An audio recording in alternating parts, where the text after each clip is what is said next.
بسم الله الرحمن الرحيم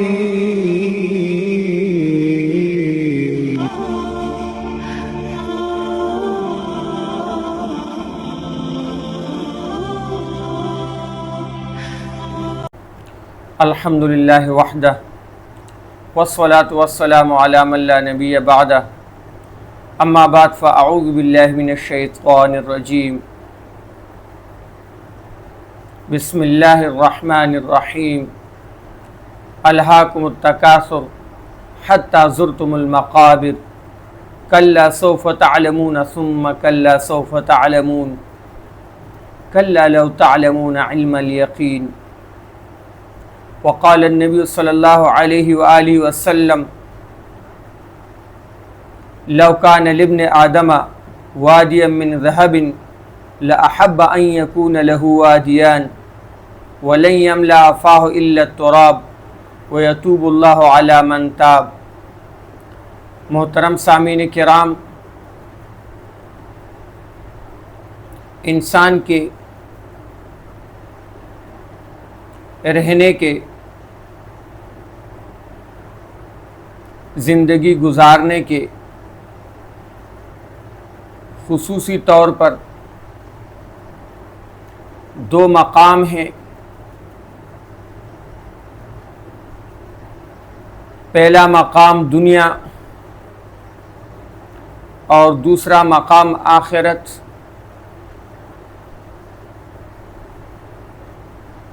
انسان کو دراصل اس دوسرے مقام کے لیے پیدا کیا گیا۔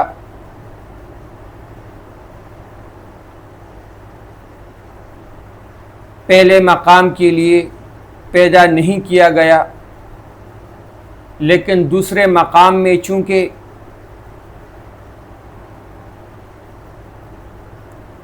دو جگہیں ہیں، جنت اور جہنم، جنت نیک اعمال والوں کے لیے، جہنم بدعمل انسانوں کے لیے۔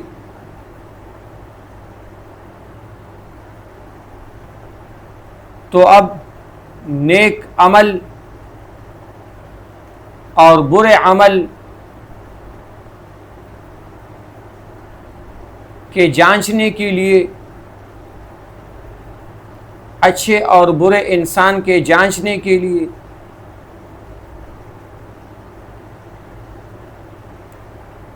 اطاعت گزار اور نافرمان کے جانچنے کے لیے، کھرے اور کھوٹے کی تمیز کے لیے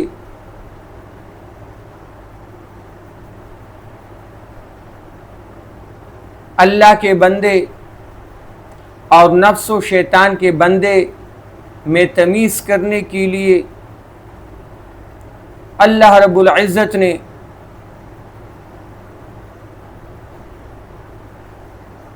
دنیا کو پیدا کیا۔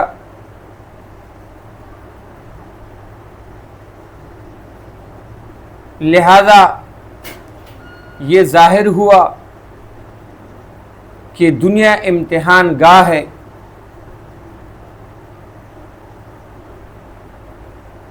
اگر دنیا میں مستقل رہنا ہوتا تو انسان نہ مرتا۔ میرے محترم بزرگوں اور دوستوں، تو دنیا کی ایک حقیقت تو یہ کہ یہ امتحان گاہ ہے، اور دوسری حقیقت دنیا کی یہ کہ یہ دنیا مٹنے والی ہے، یہ دنیا فنا ہونے والی ہے، اور آخرت باقی رہنے والی ہے۔ دیکھو، کسی چیز کی حقیقت کا اس کے نام ہی سے علم ہو جاتا ہے، اس کے نام ہی سے اس کی طرف اشارہ ہو جاتا ہے کہ اس چیز کی حقیقت کیا ہے، اس کی حیثیت کیا ہے۔ دنیا کے معنی قریب کے ہیں، اور یہ قریب کے معنی اس بات کی طرف اشارہ کرتا ہے کہ یہ دنیا عن قریب مٹنے والی ہے، ختم ہونے والی ہے، فنا ہونے والی ہے، اور آخرت یعنی وہ چیز جو آخر میں ہو، وہ چیز جس کے اندر پائیداری ہو، جو ہمیشہ ہمیشہ رہنے والی ہو، اس کی طرف جو ہے لفظ آخرت ہی کے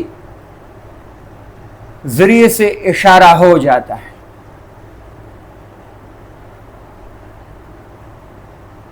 اور پھر اللہ کا یہ فرمان کہ بل تؤثرون الحیات الدنیا، کہ اے لوگو تم دنیا کی زندگی کو ترجیح دیتے ہو، والآخرۃ خیر وابقی، لیکن حقیقت یہ ہے کہ آخرت یہ ہمیشہ ہمیشہ رہنے کا گھر بہتر ہے، اس دنیا کے مقابلے میں بہتر ہے، عیش و عشرت کے اعتبار سے، چین و سکون کے اعتبار سے، عزت کے اعتبار سے، صحت کے اعتبار سے، مقام و مرتبہ کے اعتبار سے، مال و دولت کے اعتبار سے،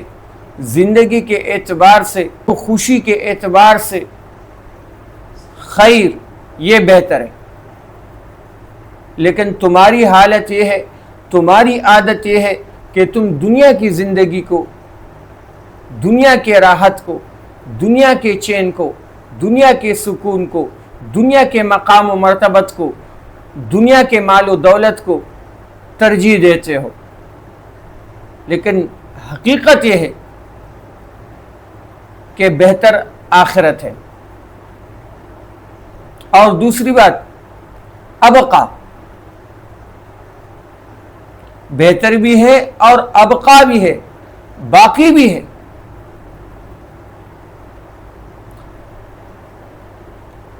دنیا کی جوانی بڑھاپے میں تبدیل ہونے والی، زندگی موت میں تبدیل ہونے والی، امیری فقیری میں تبدیل ہونے والی، صحت بیماری میں تبدیل ہونے والی، اور آخرت میں جو کچھ ہے وہ ہمیشہ کے لیے، زندگی بھی ہمیشہ کی،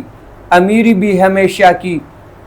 امیری بھی ہمیشہ کی، صحت بھی ہمیشہ کی، عزت بھی ہمیشہ کی، چین و سکون بھی ہمیشہ کا،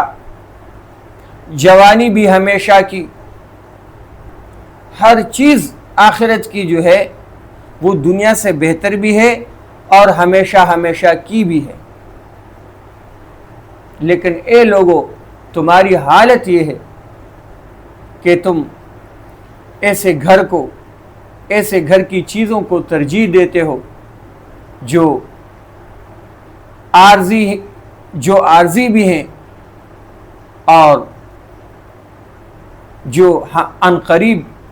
مٹنے والی بھی ہیں، جن کے اندر کوئی پائیداری بھی نہیں۔ میرے محترم بزرگوں اور دوستوں، فرمان الہی الہاکم التکاثر حتی زرتم المقابر،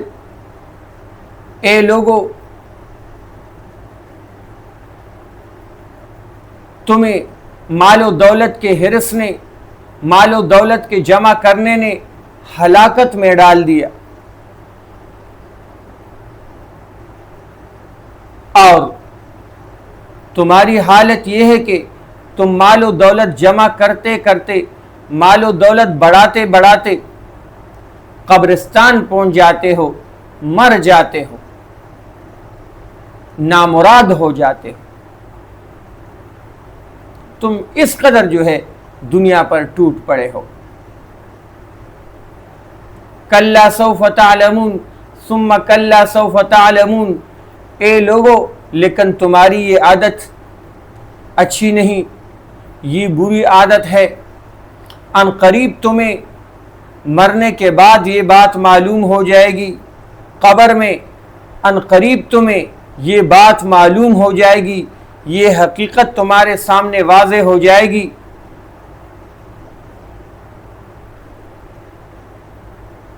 محشر کے دن بھی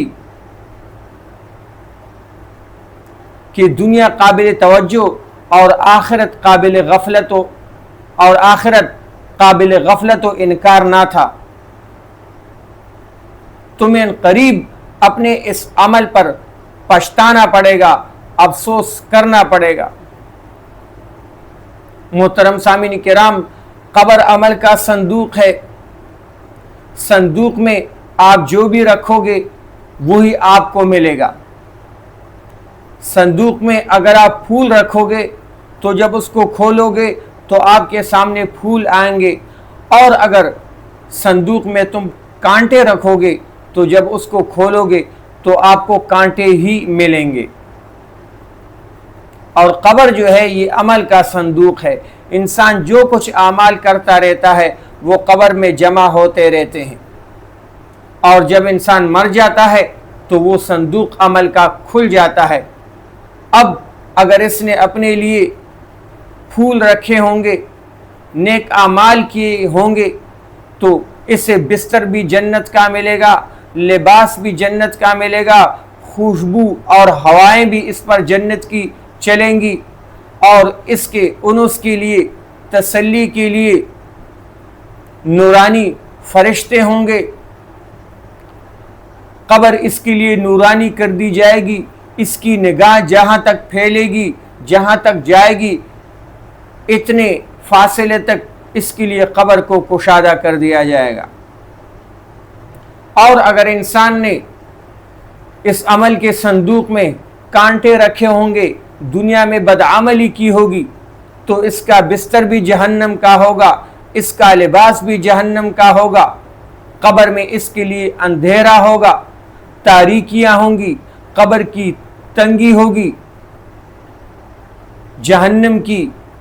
جہنم کی تپش ہوگی،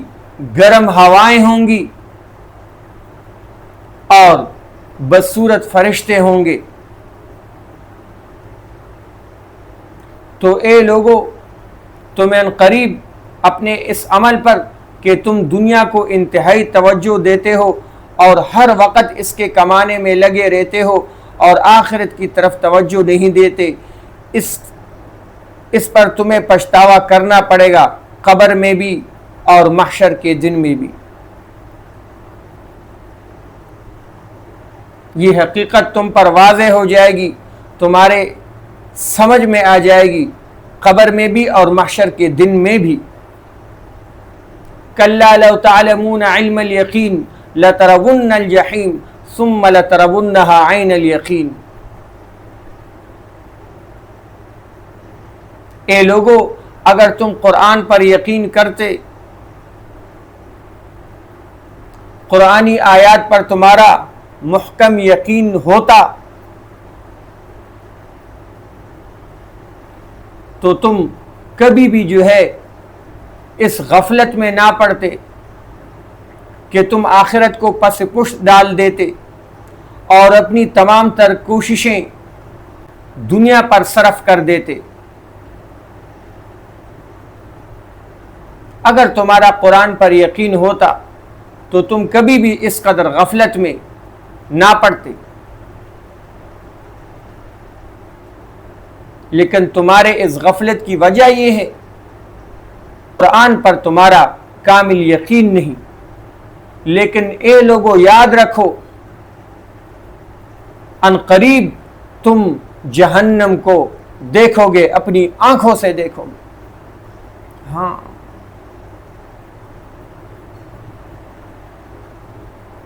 اب تو تم قرآن پر یقین میں کمی کرتے ہو، اسی بنا پر تمہارے اعمال میں پختگی نہیں، لیکن عنقریب تمہیں یقین آ جائے گا کہ جب تم قبر میں رکھے جاؤ گے پھر بھی تمہیں جہنم دکھائی جائے گی، اور جب تم جنت میں پہنچ جاؤ گے پھر بھی جو ہے وہ تمہیں جہنم دکھائی جائے گی۔ میرے محترم بزرگوں اور دوستوں، انسان جب قبر میں رہتا ہے، عالم برزخ میں رہتا ہے، تو اگر یہ اچھا ہوتا ہے تو اسے جہنم دکھائی جاتی ہے، اگر یہ نیک انسان ہوتا ہے، راحتوں میں ہوتا ہے، تو اسے جہنم دکھائی جاتی ہے کہ دیکھو اللہ نے تجھ پر اپنا فضل و کرم کیا اور تجھے اس طرح سے جہنم سے محفوظ فرمایا۔ اور اگر کوئی بدعمل ہوتا ہے تو قبر میں اسے جنت دکھائی جاتی ہے کہ دیکھو اصل میں تو تمہارا مقام وہ تھا، لیکن تم اپنی بدعملی کی وجہ سے جو ہے اس حالت میں ہو، اس عذاب میں ہو، اس پکڑ میں ہو۔ اسی طرح جب جنتی جنت میں ہوں گے اور جہنمی جہنم میں ہوں گے، پھر بھی جو ہے جنتیوں کو جہنم اور جہنمیوں کو جنت دکھائی جائے گی۔ جنتی جب جہنم کو دیکھیں گے تو ان کی خوشی میں اضافہ ہوگا، اور جہنمی جب جنت والوں کو دیکھیں گے تو ان کی حسرت افسوس میں اضافہ ہوگا۔ غرض میرے محترم بزرگوں اور دوستوں، فرمان الہی ان قریب تم جہنم کو اپنی آنکھوں سے دیکھو گے۔ ثم لتسألن یومئذ عن النعیم، اور اس دن پھر تم سے نعمتوں کے بارے میں سوال ہوگا۔ کھاتے میرا تھے، پیتے میرا تھے، لباس میرا دیا ہوا پہنتے، سواریاں میری دی ہوئی اس پر تم چلتے، میرے زمین پر چلتے، میرے دیے ہوئے مکانات میں زندگیاں بسر کرتے، میری دی ہوئی، میری طرف سے عطا کی ہوئی بیوی سے لذت حاصل کرتے، بچوں سے فائدہ لیتے، نعمتوں کو استعمال کرتے، طرح طرح کی غذائیں، طرح طرح کے پھل غلے استعمال کرتے۔ بتاؤ تم نے اس کے عوض میری کس قدر بندگی کی، میری کتنی اطاعت کی؟ پھر ہمارے پاس کیا جواب ہوگا میرے محترم بزرگوں اور دوستوں، اگر ہم نے اپنی تمام تر کوششیں جو ہیں یہ دنیا پر صرف کرا لی؟ یاد رکھو، جس قدر ہم چاہتے ہیں وہ دنیا میں ہمیں ملے گا نہیں، کیونکہ جسے دنیا سے محبت ہوتی ہے وہ حریص ہوتا ہے، اور حریص انسان کبھی رجتا نہیں ہے۔ اسی بنا پر تو نبی کریم صلی اللہ علیہ وسلم کا فرمان ہے، لو کان لابن آدم وادیا من ذهب لاحب ان يكون له وادیان ولن يملأ فاه الا التراب ويتوب الله على من تاب، کہ اگر آدم علیہ السلام کے بیٹے کو ایک وادی دی جائے، ایک پہاڑی سلسلہ دیا جائے،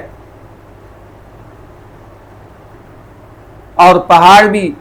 سونے کے ہوں، تو یہ پھر بھی چاہے گا کہ ایک میدان سونے کا، ایک پہاڑی سلسلہ سونے کا اور بھی ہونا چاہیے۔ آدم علیہ السلام کے بیٹے کو، اس حریص انسان کے منہ کو اگر کوئی چیز بھرے گی وہ ایک ہی چیز ہے، اور وہ ہے قبر کی مٹی۔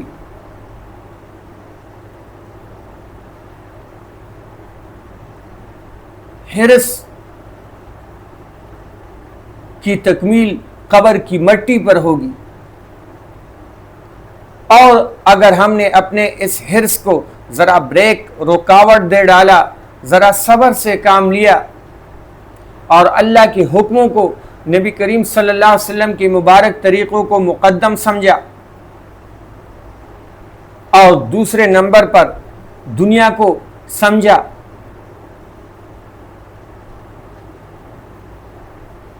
تو میرے محترم بزرگوں اور دوستوں، ان قریب انشاءاللہ ایک ایسا دن آئے گا کہ اللہ ہمیں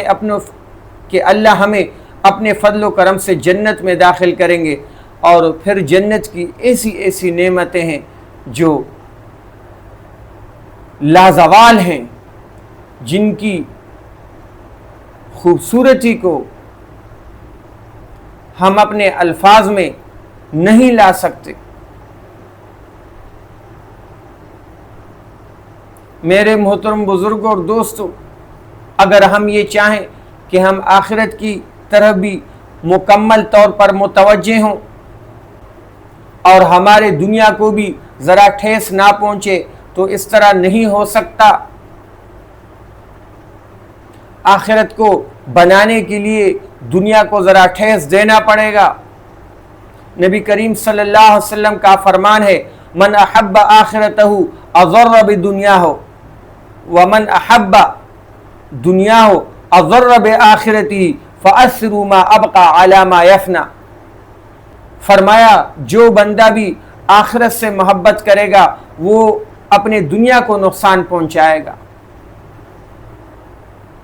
اور جو دنیا سے محبت کرے گا وہ اپنے آخرت کو نقصان پہنچائے گا۔ لیکن اے لوگو، اب تمہیں اس بات کو یہاں سوچنا ہے کہ باقی رہنے والی چیز کون سی ہے اور فانی ہونے والی چیز کون سی؟ تو ظاہر ہے دنیا فانی ہونے والی ہے اور آخرت باقی رہنے والی ہے، لہذا فرمایا فَأَثِّرُوا مَا أَبْقَى عَلَى مَا يَفْنَى۔ لہذا اب اس موقع پر تمہیں اس بات کا خیال رکھنا ہے کہ تمہیں باقی کو فانی پر ترجیح دینا ہے، آخرت کو دنیا پر ترجیح دینا ہے۔ میرے محترم بزرگوں اور دوستوں، حقیقت یہ ہے کہ انسان کو اللہ نے صرف اور صرف اپنی بندگی کے لیے پیدا کیا، اور دنیا میں جو کچھ ہے یہ سارا اللہ نے انسان کے لیے پیدا کیا۔ لیکن افسوس انسان اس کام سے پیچھے ہٹ گیا جس کے لیے اس کو پیدا کیا گیا، اور وہ چیزیں جو ہے اس کے لیے، جو ملنے ہی اس کو ہیں، یہ ان کے پیچھے جو ہے وہ پڑ گیا۔ نتیجہ یہ ہوا کہ یہ دنیا میں بھی خوار اور جو ہے آخرت میں بھی رسوا اور خوار ہو جائے گا۔ لہٰذا میرے محترم بزرگوں اور دوستوں، ہم اپنے اعمال پر توجہ کریں، اپنے اعمال پر غور کریں، اور ان اعمال کو اپنائیں جو ہماری آخرت کی ترقی کا 100% ذریعہ بنے۔ ہم جب ایسے اعمال کو اپنائیں گے جس سے ہماری آخرت بنے گی، تو یہ دین کا راستہ اتنا بہترین راستہ ہے کہ ہماری دنیا بھی بن جائے گی، کیونکہ دنیا کا راستہ بھی دین سکھاتا ہے، لیکن دنیا جو ہے وہ آخرت کا راستہ نہیں دکھاتی۔ لہذا آخرت کی طرف متوجہ ہونے سے دین اور دنیا دونوں بن جاتے ہیں، لیکن دنیا کی طرف متوجہ ہونے سے تھوڑی دنیا تو بن جائے گی، لیکن آخرت میں بڑا پچھتاوا کرنا پڑے گا اور بڑا ہی رسوا ہونا پڑے گا، اور دنیا بھی پھر اللہ کی مرضی پہ ہے کہ ہم کوشش کریں ہمیں دے یا نہ دے، یہ بھی کوئی یقین ہی نہیں۔ لیکن اعمال، اچھے اعمال جب ہم کریں گے تو اس راستے میں کبھی بھی ناکامی نہیں ہے، کبھی بھی ناکامی نہیں، کیونکہ اعمال کرو گے، اخلاص ہوگا، اجر ملے گا، اور جب اجر ملے گا تو آخرت بنے گی۔ اگر دنیا کوئی کامیابی کی چیز ہوتی تو یقیناً نبی کریم صلی اللہ علیہ وسلم اس کو اپنے دل سے لگا لیتے، لیکن نبی کریم صلی اللہ علیہ وسلم کی اور صحابہ کرام رضی اللہ تعالی عنہم اجمعین کی سیرت کس طرح تھی، یہ سب پر واضح ہے۔ اللہ سے دعا ہے کہ ہم سب کو آخرت کی بھرپور تیاری کرنے والا بنائے۔ وآخر دعوانا ان الحمدللہ رب العالمین۔